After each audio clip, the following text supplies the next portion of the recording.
ఇప్పుడు సజ్జనార్కి మర్చిపోవాలంటే ఐబొమ్మ మర్చిపోవాలంటే సినిమా వాళ్ళని అరెస్ట్ చేయాలా ఫస్ట్? మర్చిపోతే ఏం పోతుంది, అరెస్ట్ చేసే అప్పుడు జరిగే పనులు మాట్లాడుకుంటే మనం ఎందుకు ఇప్పుడు ఆయన అరెస్ట్ చేశారు కదా, అప్పుడు అల్లు అర్జున్ అరెస్ట్ చేసి ఎక్కడ తొక్కిసలాటప్పుడు సంజయ్ థియేటర్ తొక్కిసలాటప్పుడు తీసుకెళ్లి జైల్లో పెట్టారు కదా. అది డ్రామా ఎక్కడ జరిగిందండి. ఇప్పుడు ఆ రోజు కోర్టులు కూడా ఎంత తీవ్రంగా స్పందించినాయి మీరు చూడలేదా? సుబ్బారావుకి వెంకటేశ్వరరావుకి స్పందిస్తాయట, తెల్లారు గంటల్లో కేసులు తీసేసుకుంటారా? తెల్లవారు లోపల లేకుండా రిమైండ్ చేయకుండా ఆపుతారా? ఆపుతారు కదా.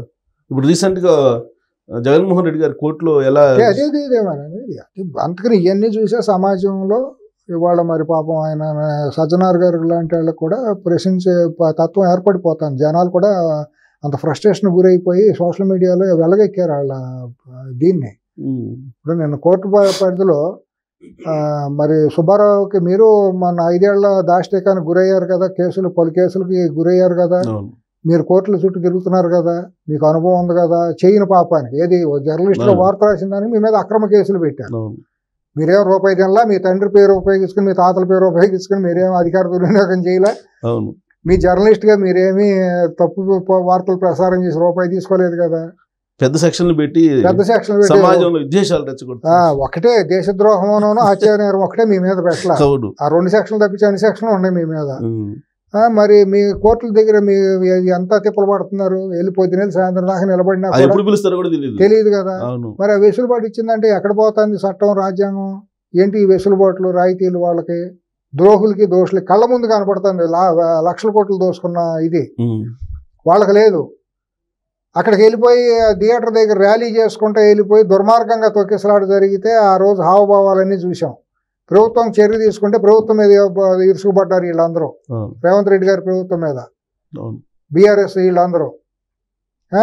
ఆ రోజు మరి బీఆర్ఎస్ అధికారంలో ఉన్నప్పుడు ఇదే సినిమా వాళ్ళు టెలిఫోన్ ట్యాపింగ్లు చేశారు. వీళ్ళ సినిమాలన్నిటికీ కప్పం కట్టేసుకున్నారు. ప్రతి సినిమా రిలీజ్ అవ్వాలంటే ఇంత కడితే కానీ సినిమా రిలీజ్ కాదంటే సచ్చినట్టు ఇల్లు కట్టారు. మరి ఆ రోజు ఇదేమీ లేదు.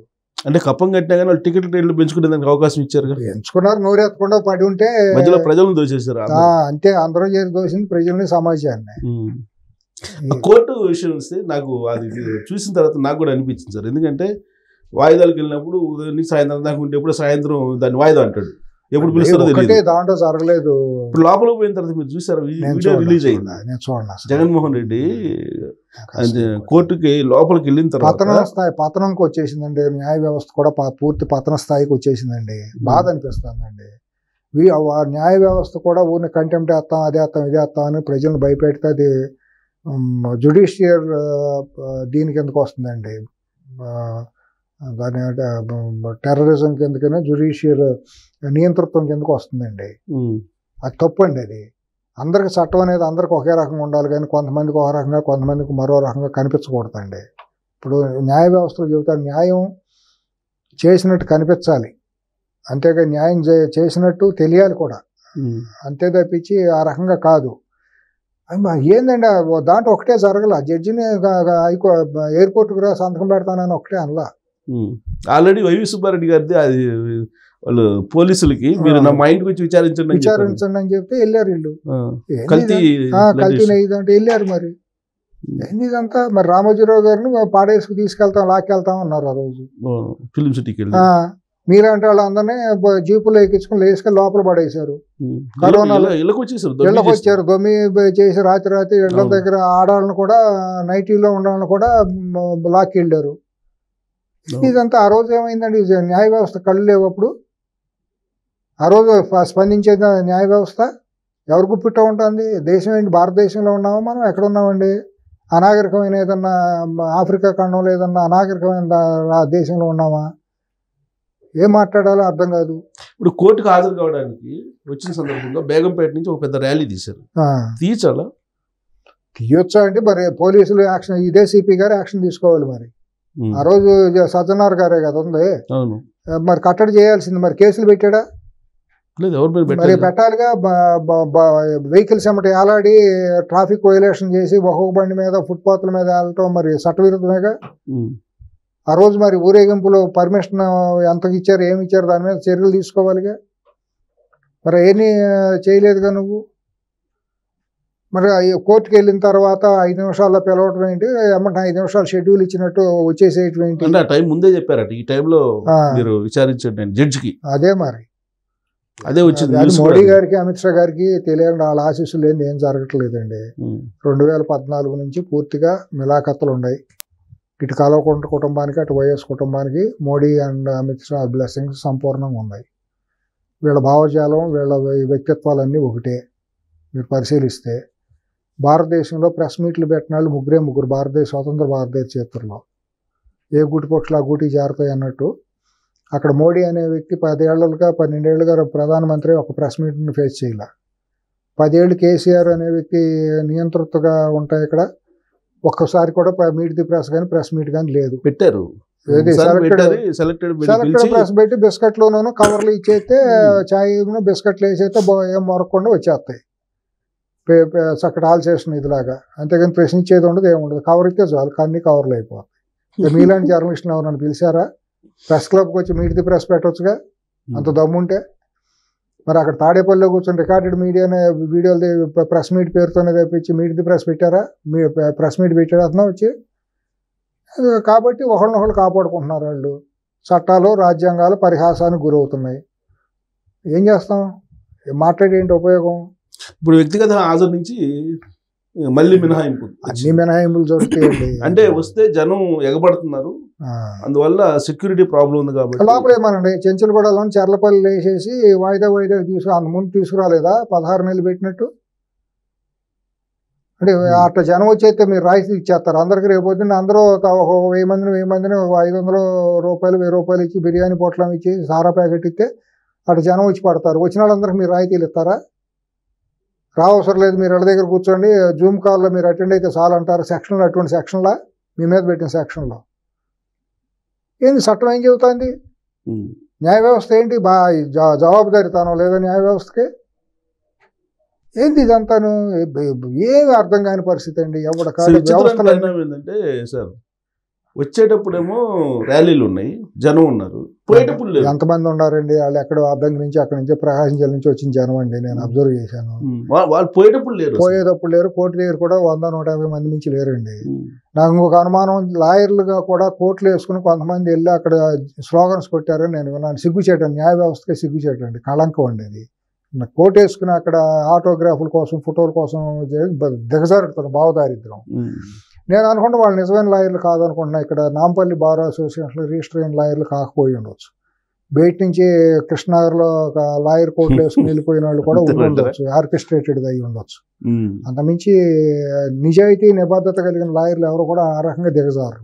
ఈ మధ్య సార్ ఒక స్ట్రాటజీనా లేకపోతే ఏంటది, పెళ్లిళ్ళకి పోయినా సీఎం అనేది ఇక్కడ ఇప్పుడు బావులు ప్రతి మంగళవారం వస్తారు, వచ్చేటప్పుడేమో జనం బాగానే సీఎం అని నడుస్తావు, పోయేటప్పుడు ఎవరు ఉంటారంట. ఏంటది లాజిక్? అంటే కొన్ని సుహుచ మర్దనాలు అని ఉంటాయి. మర్దనాలు భావప్రాప్తికి లోన్ అవటం అనమాట. కొద్దిగా వినేవాళ్ళకి ఇబ్బందిగా ఉండొచ్చు కానీ సంస్కృతం చెప్పారు. ఏం చెప్పినా ఆ భావం అదే, సంస్కృతంలో చెప్పిన తెలుగులో చెప్పినా అర్థం భావం ఒకటే ఉంటుంది. కాబట్టి అట్లా ఊహించుకుని ఆనందం పట్టం అనమాట. ఇప్పుడు కొంతమంది యువత కానీ కొంతమంది మానసిక రోగులు ఏం చేస్తారంటే ఆ సినిమా పోస్టర్ల మీద హీరోయిన్లోనే ఉంటారు, భావప్రాప్తికి లోన్ అవుతూ ఉంటారు. చాలా మందికి మానసిక రోగం ఉంటుంది. వాళ్ళు ఏంటంటే భావప్రాప్తికి లోన్ అవుతూ ఉంటారు. అట్లాగే ఇప్పుడు జీవితంలో ఇంకా అయిపోయి వచ్చేది లేదు సచ్చేది లేదు ఇంకా. అందుకని ఇప్పుడు ఏంటంటే ముఖ్యమంత్రి అనిపించుకుని సాయంత్రానికి హాయిగా పడుకుంటాం అనమాట. ఇవాళ నేను ముఖ్యమంత్రి లేని వారానికి 4 రోజులు సరిపడా ఆ భావప్రాప్తికి లోనయ్యి గంజాయి కొట్టినాడు మందు కొట్టినాడు కనుక ఏ రకంగా ఉంటారో అట్లా ఫీల్ అవటమే తప్పించి ఏమి ఉండదు. ఇది ఇంకోటి ఏంటంటే పార్టీ నడపడానికి డబ్బులు లేవని చెప్పి అన్నట్టు గుర్తు నాకు. నిజాయితీకి పోట్లు కదా అసలు పాపం. 2 రూపాయలు కిలో బియ్యం మీదే బతుకుతున్నారు వాళ్ళు వైట్ రేషన్ కార్డే వాళ్ళది. పార్టీ నడవడానికి డబ్బులు లేవన్నారు, మరి ప్రత్యేక విమానంలో వచ్చాడు బెంగళూరు నుంచి. అంటే తెల్ల రేషన్ కార్డు మీదే బతుకుతున్నారండి వాళ్ళు. ఏం నీతి నిజాయితీ కలిగి కుటుంబం అది. అసలు సుబ్బయ్య బైరటీస్ మైన్స్ సుబ్బయ్య అనే యజమాని దగ్గర నుంచి వాళ్ళ జీవితం ప్రస్థానం మొదలై వాళ్ళు వచ్చే వరకు కూడా చాలా నీతి నిజాయితీకి మారిపోయారు. సో వాళ్ళు రాప్తాడు కూడా హెలికాప్టర్లు వచ్చారు, దేని మీదైనా ప్రత్యేక హెలికాప్టర్, వైట్ రేషన్ కార్డు అంటున్నారు కదా. వైట్ రేషన్ కార్డు మోడీ గారికి తెలియాలి, అమిత్ షా గారికి తెలియాలి, దత్తపుత్రుడు కదా. ఇక్కడ కూడా అంతే మరి. ఇక్కడ చేసిన అరాచకాలు కాళేశ్వరం ప్రాజెక్టులోనూ మిషన్ భగీరథలు, ఇక్కడ ఇంకా ఎన్నో ధరణి పేరుతో జరిగిన ఘోరాలు, వీటన్నిటి కేంద్ర ప్రభుత్వం మద్దతు లేదా, బీజేపీ ప్రభుత్వం మద్దతు లేదా? ఇక్కడ అంతే, వీళ్ళు ఇక్కడ అట్టాగిస్తారు. ఒక ఇంపార్టెంట్ మీటింగ్ జరిగింది బెంగళూరులో. అవును, ఇద్దరు యువ నేతల మధ్య, యువ నేతలు కాదు వాళ్ళిద్దరి మధ్య. ఏంటి అసలు సీక్రెట్? మీకు ఏమన్నా? సీక్రెట్ కాదు కానీ ఏదైనా ఎవరికాళ్ళు రేవంత్ రెడ్డి గారు చంద్రబాబు గారు అన్ని రకాలుగా జాగ్రత్తగా ఉండటం మంచిది అంతేనంటారా? నాకు అనిపిస్తుంది. అంటే జాగ్రత్త అంటే దాన్ని మీరు ఆ రకంగా భద్రత పరంగా మీరు దాన్ని కొటేషన్ లో పెట్టుకొని జాగ్రత్తగా ఉండమని చెప్పామండి. మీరు దాన్ని అర్థం చేసుకునే వాళ్ళు అర్థం చేసుకుంటారు. విస్తృత అంతే. దాన్ని పెడార్థాలు తీసుకుంటే పెడార్థాలు, గూఢార్థాలు తీసుకుంటే గూఢార్థాలు. జాగ్రత్తగా ఉండడం మంచిది. రేవంత్ రెడ్డి గారు కానివ్వండి, అక్కడ చంద్రబాబు గారు కానివ్వండి. మీరు ఆ మాట అంటే నాకు ఈ మధ్య మైదాన ప్రాంతంలో ఏదో కొంతమంది దొరికితే అదుపులో తీసుకుని, నేను ఆ రోజు మీకు చెప్పాను గుర్తుందా, ఫస్ట్ పర్సన్ నేనే మీకు పోస్ట్ మీకు పంపించాను మెసేజ్, దీంట్లో జాగ్రత్తగా ఆలోచించాలని చెప్తే కొంతమంది అవునా అన్నారు, కొంతమంది కామెడీనా అన్నారు. ఏమీ లేదు. నా ఇడుపులపై దగ్గర నుంచి ఉమేష్ చంద్ర గారి హత్య, మాగుంట సుబ్రహ్మరెడ్డి గారి హత్య, ఇవన్నీ మనం చూసిన వాళ్ళమే. మావోయిస్టుల పేరుతో జరిగిన చాలా హత్యలన్నీ కూడా. కాబట్టి ఇది ఒక బ్రెజిల్, ఇటలీ మాఫియా లాంటి మాఫియాలు ఇక్కడ రాజ్యం వెళ్తున్నాయి తెర వెనక. దాన్ని కొద్దిగా పటిష్టంగా కేంద్ర ప్రభుత్వం ఆశీస్సులు ఉండయా అంటే ఉండయని నేను అనుకుంటాను. ఇప్పుడు ఏంటి, రేవంత్ రెడ్డి గారు చంద్రబాబు గారైనా లేదా లోకేష్, పవన్ కళ్యాణ్ కూడా జాగ్రత్తగా ఉండాలి? అదే మరి, పార్ట్ అండ్ పార్సలే కదా. పవన్ కళ్యాణ్ గారు ఏంటి, లోకేష్ ఏంటి, రేవంత్ రెడ్డి గారు ఏంటి, వాళ్ళ ఫ్యామిలీ మెంబర్స్ అందరూ కూడా జాగ్రత్తగా ఉండాల్సిందే. ఎందుకంటే అక్కడ కులచిచ్చు రెచ్చగొట్టే ప్రయత్నాలు జరుగుతున్నాయి. కమ్మా కాపు అనేది మళ్ళీ అక్కడ ఆంధ్రప్రదేశ్లో మొన్న ట్రై చేశారు, అది కుదరలా పాపం. అది పవన్ కళ్యాణ్ గారు చాలా కుక్కలు మురిగినట్టు మురిగారు, ఇష్టానుసారం మురిగిచ్చారు, అందరికి కిరాయి ఇచ్చి. అదేమీ పట్టించుకోలేదు సమాజం. ఇక్కడ కూడా రేవంత్ రెడ్డి గారికి వ్యతిరేకంగా తీవ్రమైన అవమానకరమైన రీతిలో భాష జరుగుతుంది, సోషల్ మీడియాలో కానివ్వండి, బయట కానివ్వండి. ఆయన ఒక్కడే ఒంటరి పోరాటం చేస్తున్నాడు. మరి పాపం ఆయనకి పార్టీలో కూడా అంతర్గతంగా సపోర్ట్ బలంగా దొరకటల్లా. మరి ఇవన్నీ చూస్తుంటే వాళ్ళ దగ్గర డబ్బు అక్రమంగా దోసుకున్న లక్షల కోట్ల డబ్బు ఉంది. ఏమైనా చేయగలరు అంతర్జాతీయ మాఫియాతో కలిసి. వాళ్ళకి చట్టం అంటే గౌరవం లేదు, రాజ్యాంగం అంటే విలువ లేదు, కోర్టులు అంటే అసలు ఏమాత్రం తృణప్రాయం. కాబట్టి రెండు అంతే, ఇక్కడ వాళ్ళు అక్కడ వాళ్ళు ఇద్దరికే అంతే. కాబట్టి అటువంటి వాళ్ళతో ఎప్పటికైనా పాలకులు జాగ్రత్తగా మసులుకొని ఇంటెలిజెన్స్ కొద్దిగా అలర్ట్ చేసుకుంటేనే బాగుంటుంది. సో ఇంటెలిజెన్స్ మీరు చెప్పిన యాంగిల్లో 100% చూడాల్సిందే. చూసే ఉంటారో నాకు తెలియదు, మీరు అడిగారు కాబట్టి నేను చెబుతున్నా, చూడాలని చెబుతున్నా. చూసి ఉంటే మంచిది, చూడకపోతే ఆ కోణంలో అటు ఫోకస్ చేయాల్సిన పరిస్థితి ఉంటుంది. సో ఇప్పుడు ఈ పైరసీ కానీ ఇలాంటి వాటి మీద చూడమంటారు పోలీసు? పైరసీది అంతండి. ఆఫ్టర్ ఆల్ దాని మూలాన సమాజానికి వచ్చే నష్టం ఏముందండి? ఏం జరగదు. అసలు చూడాల్సింది చూడమంటారు. సమాజానికి పైరసీ మూలాన ఏమాత్రం నష్టం జరగల. జరిగితే కొంతమంది సినిమా నిర్మాతలకు కొద్దిగా ఎక్కువ డబ్బులు వచ్చాయి, తక్కువ వచ్చి ఉండొచ్చు.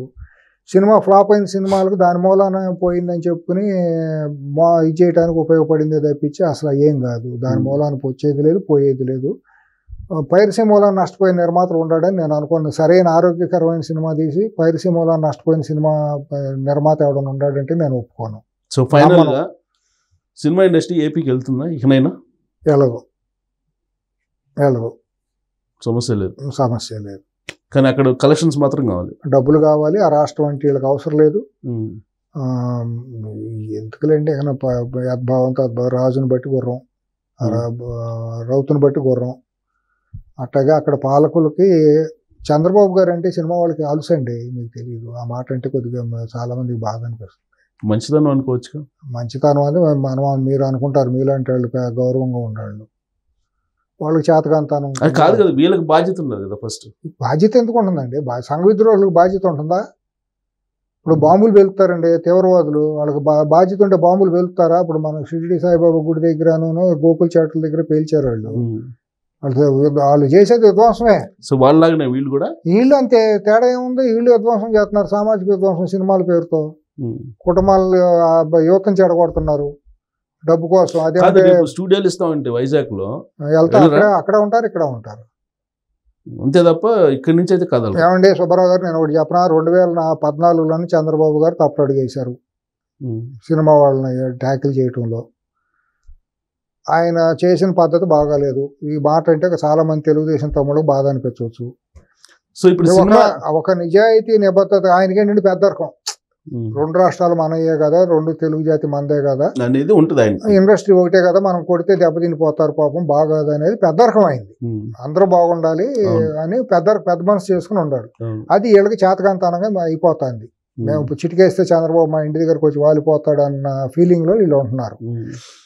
అదే సీట్లో కానీ ఇంకా వేరే ముఖ్యమంత్రి ఉండుంటే 2014లో ఆంధ్రప్రదేశ్లో తీసిన సినిమాలకు మాత్రమే నేను ఏదైనా రాయితీ ఇస్తా, ఇక్కడ పూర్తిగా 100% ఇక్కడే డబ్బింగ్ షూటింగ్లు అన్నీ ఇక్కడే జరగాలి, ఇక్కడ జరిగిన సినిమాలకు మాత్రమే ఇక్కడ ట్యాక్స్ ఏదైనా రాయితీ ఇస్తా, బయట రాష్ట్రాల్లో తీసుకొచ్చిన ఎక్కడ తీసిన సినిమాలకైనా 200% ట్యాక్స్ చేస్తున్నానంటే పెట్టే బేడా సర్దుకుని వెళ్ళేవాడు ఆగేవాడు అండి. ఆ కొత్త టాలెంట్ అక్కడ డెవలప్ అయ్యేదండి. అక్కడ ఏం కళాకారులు లేరా, స్టేజ్ ఆర్టిస్టులు లేరా, అందమైన యువత లేదా, రచయితలు లేరా? అదే ఇప్పుడు వీళ్ళ అవసరం అసలు ఉందా ఆ రాష్ట్రానికి? అవసరం లేదండి, తెలుగు జాతికే లేదండి. వీళ్ళ మూలాన కొత్త ఆర్ట్ ఫామ్ తయారవుతుంది, కొత్త నోట్లు వస్తారు, ఏం పీకేది ఏమీ లేదు. వీళ్ళు తాతల పేర్లు, మా కుటుంబాల పేర్లు, కులాల పేర్లు పెట్టుకుని, బాబాయిల పేర్లు, మామయ్యల పేర్లు పెట్టుకుని వీళ్ళు బతకటమే తప్పించి వీళ్ళకంటూ వస్తుందా ఏమీ లేదు. ఈ ఫ్యాన్ బేస్ కోల్చడం 5 నిమిషాల పని ప్రభుత్వం తలుసుకుంటే. చిత్తశుద్ధి అయిన ముఖ్యమంత్రి ఉంటే 5 నిమిషాల్లో వీళ్ళకి అకావికలు చేసి వచ్చి వీళ్ళేం పెద్ద వీళ్ళ మూలాన సమాజానికి ఏమీ ఇదవదు. పార్టీలు ఏం కూలిపోవు, ప్రభుత్వాలు కూలిపోవు. వీళ్ళ మూలాన వచ్చే అన్రెస్ట్ ఏమీ లేదు. ఇంతకంటే తీవ్రమైన అన్రెస్ట్ అక్కడ వైసీపీ మూలాన, ఇక్కడ బీఆర్ఎస్ మూలాన వస్తుంది సమాజానికి. వీళ్ళు అసలు ఆటలు అరటుకోండి, ఇవన్నీ సినిమా వాళ్ళకి పెద్ద లెక్కే ఉందండి. నేను ఇందాక చెప్పి జాలిపడాలని, అక్కడ ప్రభుత్వాలు కనుక మేము ఇస్తాము, ఇక్కడ తీసే సినిమా వాళ్ళకి మేము స్టూడియోలు ఇస్తాము, కండిషన్ పెట్టి ఇక్కడ తీసే సినిమాలే మేము రాయితీలు ఇస్తాం, బయట తీసే సినిమాలకు 200% టికెట్ రేట్ల మీద డబ్బులు వేస్తాము అని అంటే దెబ్బకి దుకాణాలు మూసేస్తారు. ఇక్కడ ఉండేవాళ్ళు ఇక్కడ ఉంటారు, తెలంగాణలో ఉండే టాలెంట్ ఇక్కడ డెవలప్ అవుతుంది. తన నష్టం ఏం పోయిందండి? 4 కుటుంబాలు 10 కుటుంబాల మధ్య ఉండాలి సినిమా అనేది. కొత్త టాలెంట్ రావటానికి అవకాశం రాకూడదా? కొత్త తరం ఎక్కడికే వస్తుంది. తెలంగాణలో కూడా చాలామంది యువత బయటకు వస్తారు దర్శకులుగా, మ్యూజిషియన్స్గా. అట్లాగే ఆంధ్రప్రదేశ్లో కూడా ఈ తీరం నుంచి ఆ తీరం వరకు ఎంతోమంది కవులు, కళాకారులు, నటులు ఉన్నారు. అక్కడ అవకాశాలు వస్తాయి. అక్కడ సీనిక్ బ్యూటీ చాలా ఉన్నాయి, గోదావరి అందాలు, సముద్ర తీరం ఎన్ని లేవు అక్కడ, బ్యూటిఫుల్ ప్లేసెస్ ఎన్ని లేవు తీయాలంటే. ఇక్కడ అట్లాగే ఇక్కడ వాళ్ళు ఇక్కడ తీసుకుంటారు, ఇక్కడ నేటివిటీకి తగ్గట్టు ఇక్కడ తీసుకుంటారు. తెలంగాణ సినిమాలు, ఇక్కడ మాతృకు సంబంధించిన సినిమాలు ఇక్కడ వస్తాయి. బలవంతంగా ఇక్కడ ఉంది ఎందుకు ఉంచాలండి? వీళ్ళకి ఎందుకంత కనికరం ఉండాలి వీళ్ళ మీద? మనకి ప్రభుత్వాలు తీసుకోవాల్సిన చర్యలు ఇక్కడ రేవంత్ రెడ్డి గారిది ఏం పెద్ద ఇదేం లేదు. అక్కడ చంద్రబాబు గారు ఆ రకంగా తీసుకోవాలి, లోకేష్ వాళ్ళందరూ. ఇక్కడ భవిష్యత్తులో కూడా నేను కోరుకునేది ఏంటంటే చంద్రబాబు గారిని, ఇక్కడ రేవంత్ రెడ్డి గారిని, వీళ్ళందరినీ మీరు అనవసరంగా సినిమాలకి రాయితీలు ఇవ్వటం అనేది తప్పు, రైతులకు ద్రోహం జరుగుతుంది. మీరు ఇచ్చే రాయితీలు ఏమన్నా రైతన్నలకు ఇవ్వండి. సో సినిమాల మీద కనికరం చూపించాల్సిన ఏమాత్రం కనికరం చూపించాల్సిన అవసరం లేదు. వాళ్ళ మీద తక్షణం స్పెషల్ ఫోర్స్ పెట్టి వాళ్ళు చేసే అసాంఘిక కార్యకలాపాలన్నిటి మీద కట్టడి పెట్టాలి. పబ్బులు, క్లబ్బులు, డ్రగ్స్ వాళ్ళని పెడితే కానీ వాళ్ళు అప్పుడు కానీ దారికి వచ్చి మా సమాజానికి మంచి తరంగా మంచిగా ఉండేటట్టు ఆలోచిస్తారు. అటువంటి మంచిదాకా వచ్చి ఆలోచించే వాళ్ళకి ప్రోత్సాహం ఇవ్వండి. బలగం లాంటి సినిమాలు, ఆనంద్ సినిమాలు, ఇటువంటి వాళ్ళకి అందరికి ఇవ్వండి. అటువంటి వాళ్ళకి అవార్డులు ఇవ్వండి. అటువంటి వాళ్ళని ప్రోత్సహించండి. అటువంటి చిన్న సినిమాలు వచ్చి బాగా ప్రజాదరణ పొందిన తర్వాత వాళ్ళకి ఏమైనా ఇన్సెంటివ్స్ ఇవ్వండి. దాని మూలాన కళాకారులు ప్రోత్సాహం లభిస్తుంది. కొన్ని కుటుంబాలకు మనం ఇదిలే చేసినట్టు దాసోహం అన్నట్టు ఉండకూడదు. కళ అనేది కొన్ని కుటుంబాల సొత్తు కాదు, కొన్ని కులాల సొత్తు కాదు, కొన్ని ప్రాంతాల సొత్తు కూడా కాదు. కళ అనేది యూనివర్స్ ఫామ్, అది అందరికీ చెందాలి. ఈ కుటుంబాల గుప్పిట నుంచి బందీ చెర నుంచి బయటపడాలి కళామ తల్లి. ఈ కళామ తల్లికి రొమ్ముకు మీద క్యాన్సర్ గడ్డలాగా, రొమ్ము కురుపులాగా తయారయ్యి కొన్ని కుటుంబాలు ఇక్కడ పట్టి పీడిస్తున్నారు. వీళ్ళందరూ తెలుగు కళామ తల్లికి ద్రోహం చేస్తున్నారు. పేరుకేం కళామ తల్లి అని చెబుతారు, చేసేయని ద్రోహం పొందే కళామ తల్లి. కాబట్టి నాకైతే ఎటువంటి ఇది లేదు, నా అనుభవంతో చెబుతున్నానండి. వాళ్ళ మీద ద్వేషం లేదు, ద్వేషం ఉండాల్సిన అంత అర్హత కూడా ఇది కూడా వాళ్ళకి అర్హత లేదు, నా ద్వేషానికి గురయ్యేంత ఇది కూడా లేదు. కాబట్టి అందరూ బాగుండాలి, ప్రజలు బాగుండాలి, రైతన్నలు బాగుండాలి, జవాన్లు బాగుండాలి, పోలీసులు బాగుండాలి, యువత బాగుండాలి, యువత భవిష్యత్తు బాగుండాలి అని కోరుకుంటాను. ఈ మాటలు తప్పించి నాకు వేరే ఉద్దేశం ఏమీ లేదు. Right sir.